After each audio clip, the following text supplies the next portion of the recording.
from the heart of Dubai, where tomorrow is being built today, to the world. Welcome to the CTO Show with Mehmet. Here, we redefine technology and reimagine possibilities. With Mehmet, delve into the riveting realms of AI, cybersecurity, and digital technology. Experience the thrilling highs and lows of startups. Immerse yourself in the spirit of entrepreneurship and witness the future of business innovation being written in real time. Now, without further ado, let's tune in and explore the future. Hello and welcome back to a new episode of the CTO Show with Mehmet. Today I'm very pleased. Joining me, Sebastian Gierlinger. Sebastian, thank you very much for joining the show here today. The way I love to do it, as I was explaining to you, is I keep it to my guests to introduce themselves. But before this, I like to give teaser for the audience. So Sebastian is the VP of Engineering as Storyblok, and he gonna tell us, some cool stuff about CMS and some other topics maybe in DevOps and in AI and all what's happening. So without further ado, Sebastian, the floor is yours. So tell us more about you and what you're currently doing. Yeah, well, thank you for the invitation. As you already said, I'm here at Storyblok as VP of Engineering, and most of the technical roles at Storyblok report to me. So we have product development, product management, product design. We have a separate team that deals with website and developer experience. And we have an infrastructure team that is also among my reports. What is Storyblok doing? Storyblok is a headless content management system. That means that we only offer the backend services, so the user interface for adding content to the system, an API layer, and the customers, in the most cases, developers, are free to implement a front end, whatever they like. So we have, I would say, about 80% websites that are being implemented using our content management system, but there's also a growing part of special applications like mobile applications, applications that feed data into some IoT systems. And nowadays, of course, you also have to accommodate for AI systems. So this is also a growing sector where we are feeding content to. So you can imagine classic CMS, but without the front end. So you can choose whatever you would like, and we build everything that makes it performant, easy to use, and connected. Great. And thank you again, Sebastian, for being here with me today. The traditional question,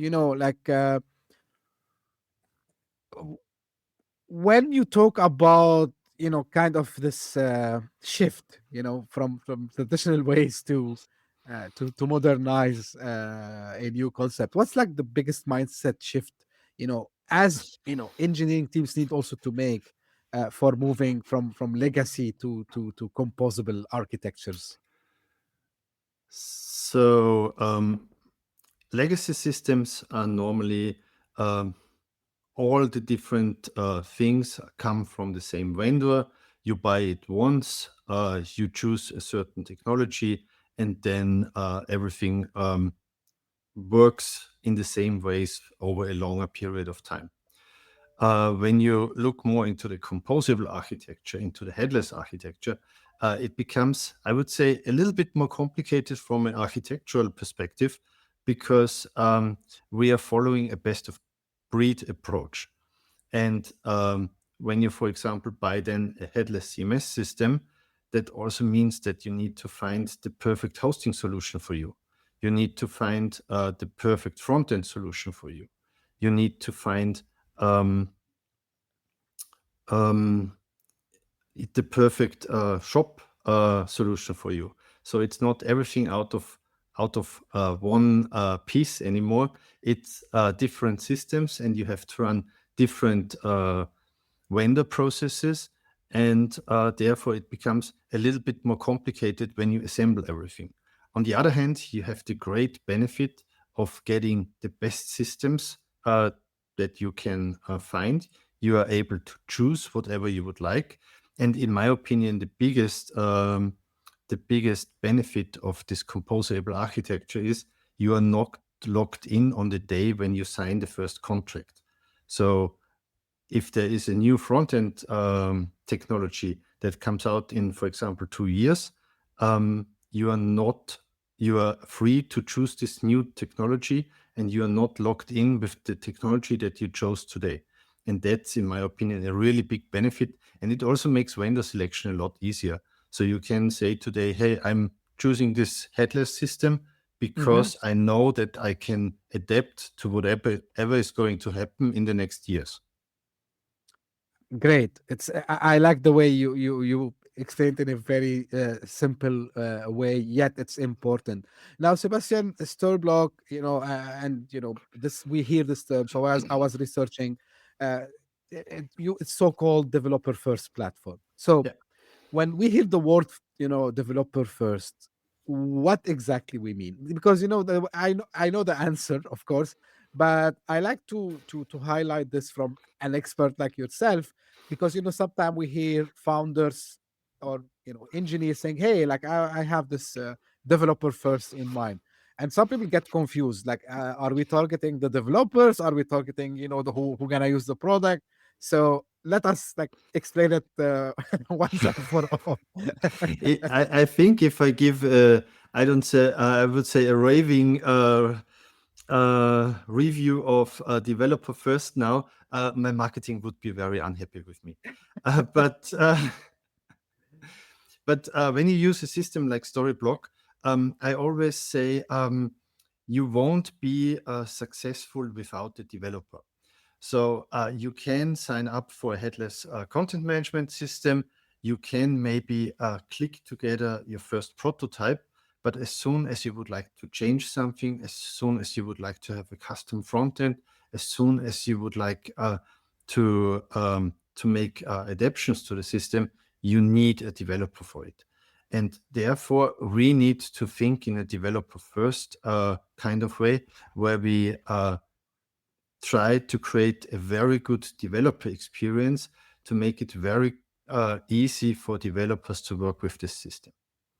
Afterwards, of course, the system, in our case, the admin interface also needs to be easy to use for people who are not day-to-day developers, for people who are on the content production side, for people who are on the in a design team.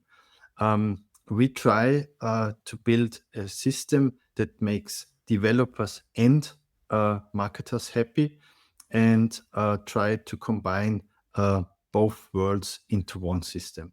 So I would not really say that we are completely developer first, but we have a huge emphasis on creating a great developer experience. Yeah, I like that, honestly, Sebastian. Like, it couldn't be explained in a better way. I'm really glad you did it once for all.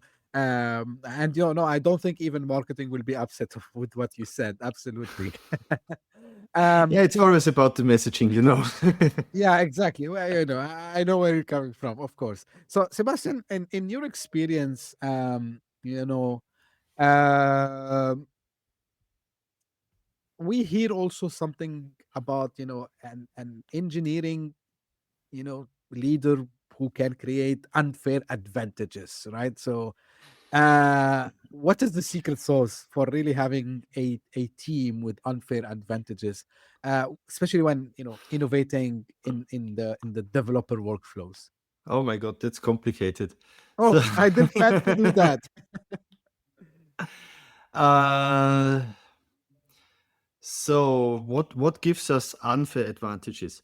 I think in newer days or in the last year, everyone who gets acquainted with AI systems is gaining an unfair advantage.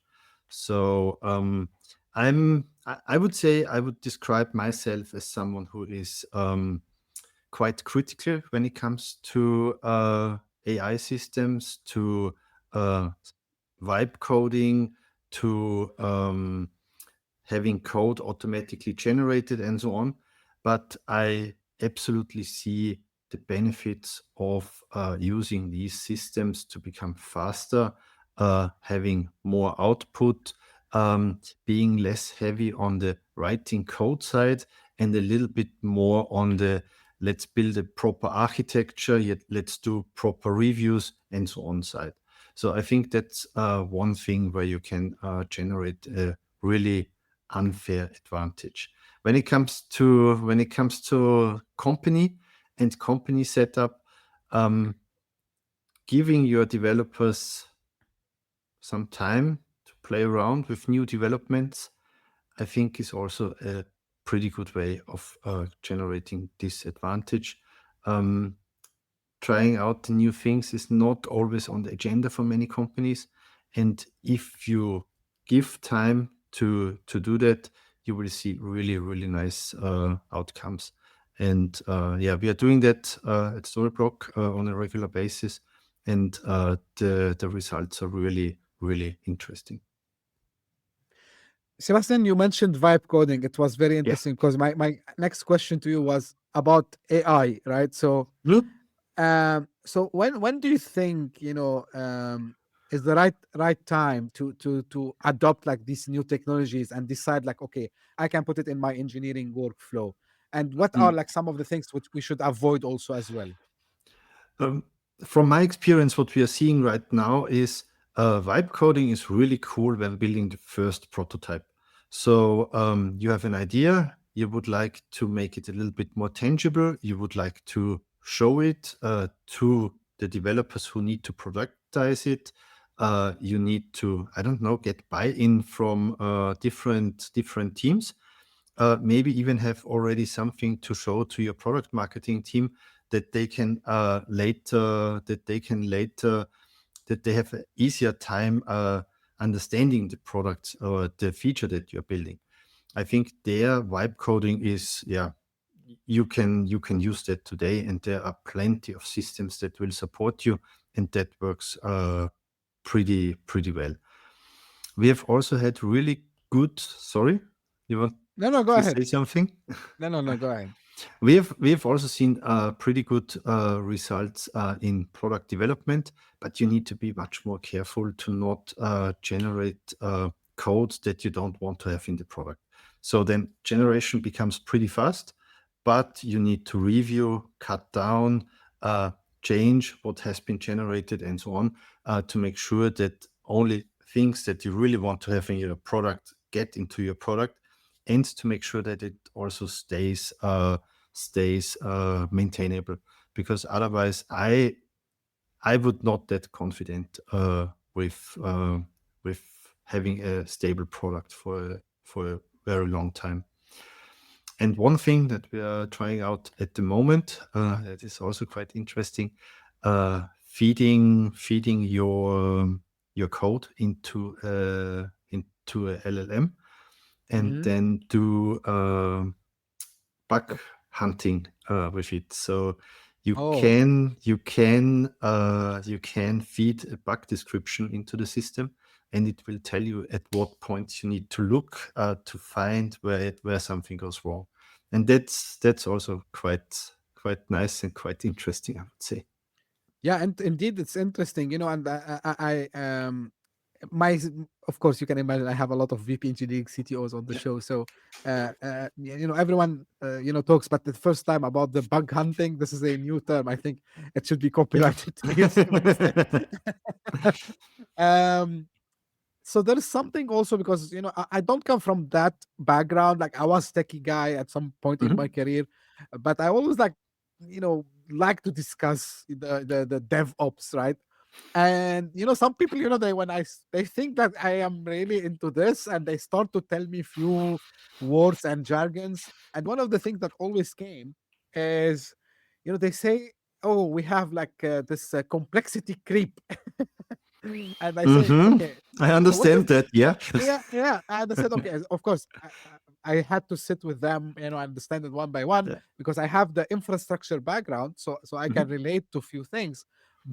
But what is the complexity creep? And like how do we succeed as engineering leaders in keeping the architecture both scalable and agile at the same time? Complicated questions. So Oh no, I, not again. I mean, I have to agree. I also really like DevOps and working on infrastructure. It's also the background that I'm coming from. So in my past, I ran multiple. I wouldn't say server farms, but products that had already quite some scale. And I think what you say with complexity creep described very well what happens when you would like to scale a system. And for me, one really great example is going from Docker, which is one container on one computer, to systems where you want to run Docker or containers on multiple computers, to what Kubernetes is doing today.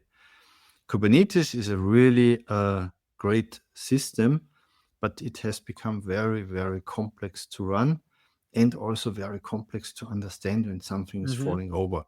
So I'm always very hesitant with using such a complex system for a, let's say, simple application that only needs I don't know, 2 or 3 servers. There is no Kubernetes needed, for example. When you run a huge system that has millions of requests per day, yes, of course, it is okay to use Kubernetes. But many of our colleagues are using very complex systems because they can, or because it is mentioned on podcasts that Kubernetes is the great thing. Hmm. Um, and run small workloads on such complex systems. And then, yes, there is complexity creep, and yes, it is super hard to run that. And then you spend more time on fixing your infrastructure, on keeping your infrastructure running, than time you spend on making your product better and providing something meaningful to your customers. But I have similar problems with development at some points, because, for example, one recent example is authentication systems. Right. So you have the authentication system. You would like to authenticate API requests. You would like to support SSO. You would like to support hardware dongles, for example. And suddenly you have a really complex authentication system, and you need to somehow dissect that and make it work in ways that work for your product and that are also in line with what your customers expect. And luckily, there are many companies now that help with that, but it can become Right. quite complex to run that. Right. Now, I gotta ask you something, which feel free to give me examples from what you're doing today at Storyblok. So, one thing I hear also from engineering leaders and tech leaders in general Mhm. is about not only building for today but building for also tomorrow, right? Mhm. um and make sure that, of course, the agile and all this, and keep taking the user experience, but how this is done in a real case scenario. And of course, like your current role, maybe you can explain like how we make sure that what we're building for today is also buildable for tomorrow, or gonna still apply for tomorrow. Hmm. That's a topic about balance, I would say. So Hmm. there are many things that can be built in ways that work today and work for today's workload and for today's requirement, and don't necessarily need to scale to tomorrow's problems, because you don't know if tomorrow's problems will really become a reality. So that's, for example, the case when you build a small application that has a few hundred users, and you already run it on a huge cluster, and you are ready to scale it to 100,000 users, but you never get to 100,000 users. So I would say be very cautious with doing that. The other topic is having tomorrow in mind when it really matters. So, for example, and now we are back to the headless CMS world. Leave options open to make decisions when they are needed. What I mean with that, what I said before, headless systems allow you to make a decision in 2 years' time when there is, for example, a new front-end framework.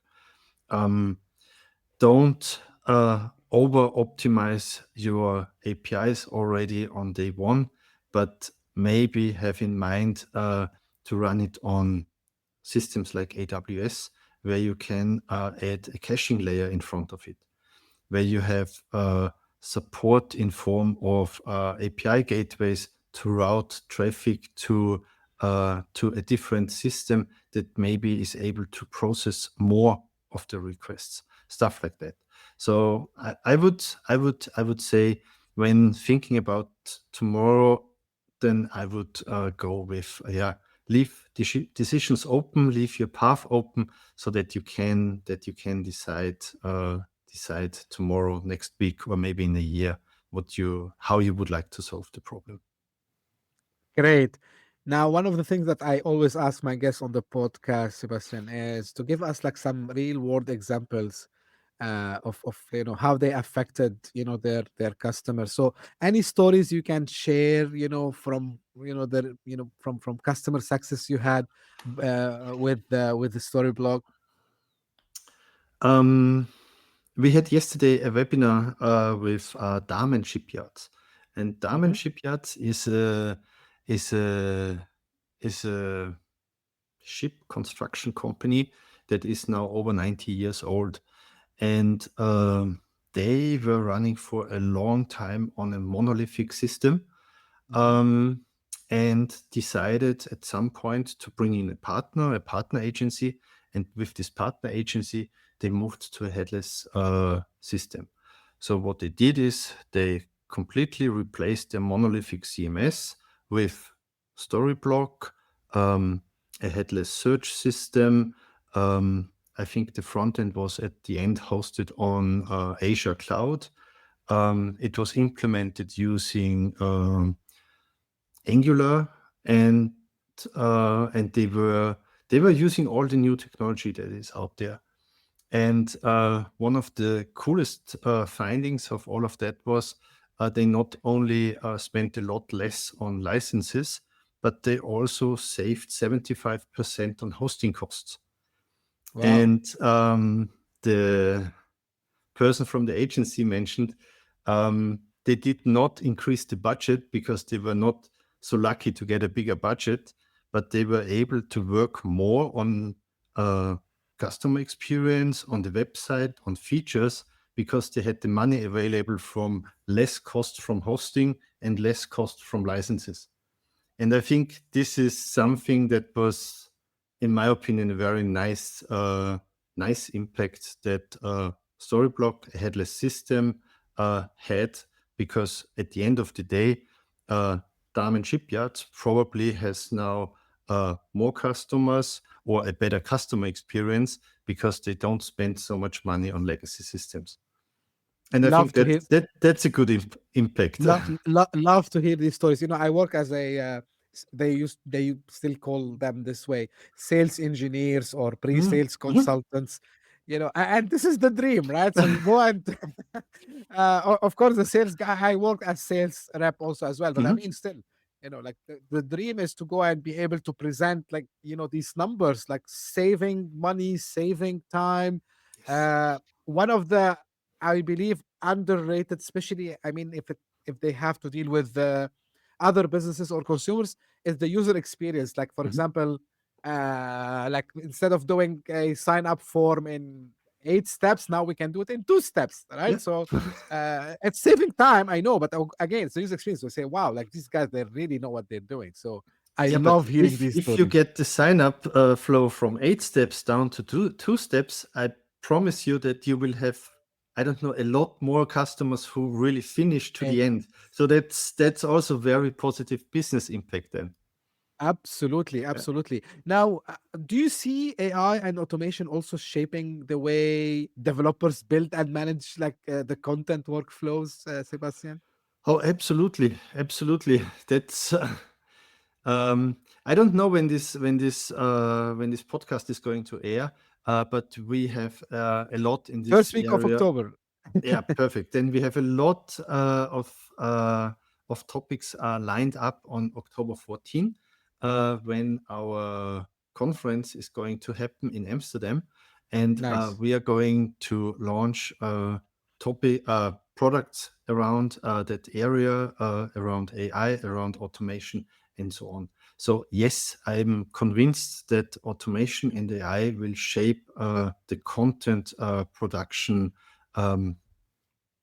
topic a lot, and we will be at the forefront of these developments.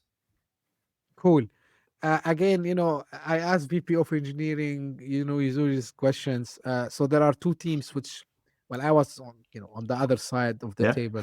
So that I had two favorite teams, which are not like pretty much, I would say, customer facing. One is Mhm. the engineering team, and the other one is the product team, right? So uh, I used to give them hard time uh, because yeah, I'm in the field and I'm taking what's there, but I yeah, you want to say something? That's absolutely fine, as solution engineers, as more customer facing, to give them a hard time because they need to understand what the customer really wants. I know that sometimes there is a very how to say that, isolated Hmm. perception of what is Right. needed, and it's super important to have solution engineers who come back from the field and tell you, hey, it's great what you are planning, but no one out there is asking for it. We need something completely different.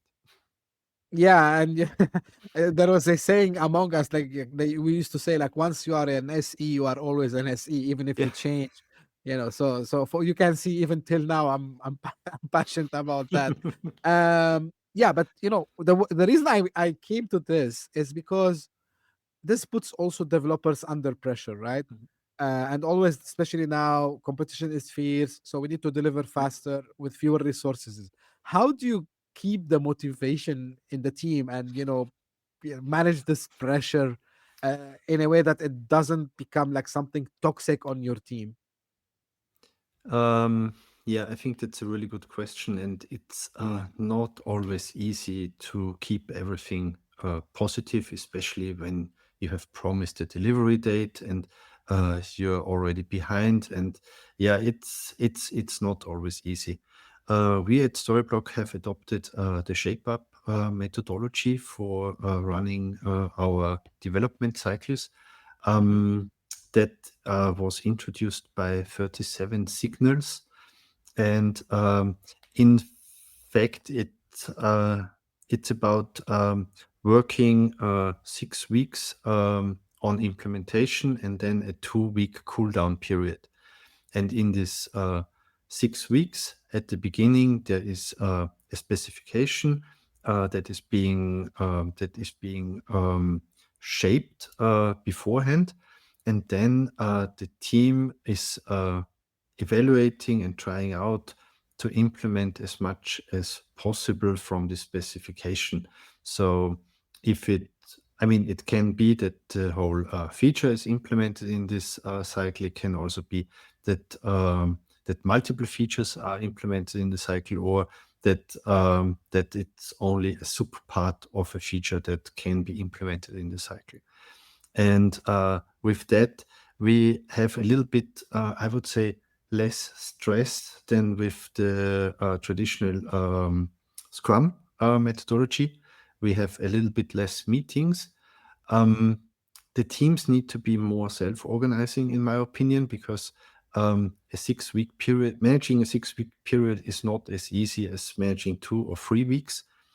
But on the other hand, you have the benefit of the cool down period, where you also can step back, look into bug fixes, maybe finish the security training that that you are supposed to finish, do a little bit of e-learning, trainings, and so on.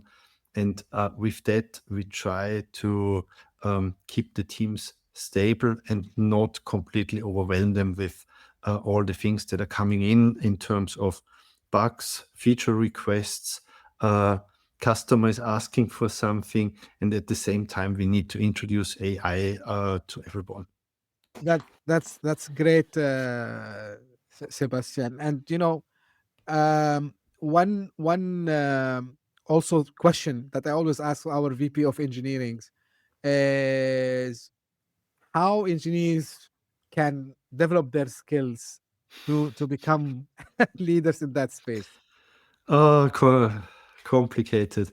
I would say everyone should be good at their craft. So programming is a craft, and you need to be good at that. And then you have different angles where you can add more. So you can either go in the deeper in the area of infrastructure, DevOps, and learn more in that area.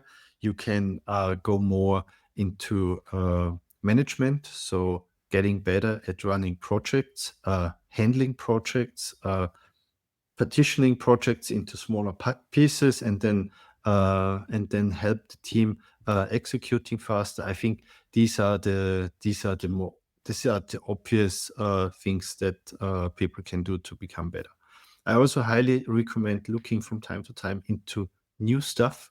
So Rust right now is a really hot topic for everyone. So I enjoy reading about that a lot, and it's super interesting because it's a high performant environment that you can, for example, also use for infrastructure implementation. So it's pendant for Golang. So something that is really fast and can help you serve many requests in a really short amount of time. So yeah, there are always things to discover, and I think everyone who is grown up with a technical mindset will find something that is of interest to look into. Absolutely. I always tell people, maybe it's not a secret, but whatever you want to become, especially in our domain, which is the tech space, you need to keep learning and keep eye on the latest trends. I know it's not easy. Sometimes maybe you would agree with me, Sebastian. Like especially in the past 2 years or so, every day we have something new. Especially I know MCPs, like I don't know, like vibe coding, and Yeah. So I know it's hard.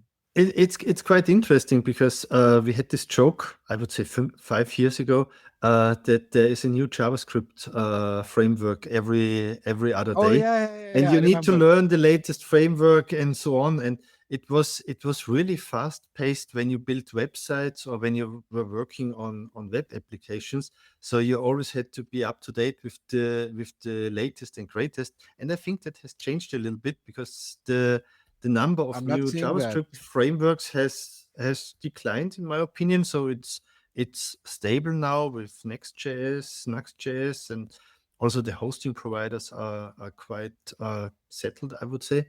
But now you have this new challenge of keeping up with all the new terms in AI. So what is an MCP? Do I need to build an MCP to be up to date? Can I just plug in somewhere and everything works out of the box? And there are 7 new companies who are providing me with MCP services now. So it's super, super interesting and very fast paced. Yeah, interesting. To your point, just you reminded me because at some stage I haven't been a developer, but I was like to learn, right? So anything I can put my hands on, let me try to do it. And one of the things that let me really not like to be in this space is the amount of frameworks that they used to come, especially because everyone was telling me you should learn JavaScript. Of course, I know the basic things. Yeah. But yeah, you need to use a framework. And then I go to the internet and I look, oh my God, like there are like hundreds and hundreds of these, and which one is good? And like I think this is something in tech. I'm not sure what's your point of view, Sebastian. It's a good question that came now to my mind. We see this kind of, and it's, I think it's a human nature, but Hmm? like, let's say, let's take JavaScript, and I hope I will not get someone angry now, but Someone is definitely offended. No worries. yeah, because if I do the programming language, that will be more fierce, at least.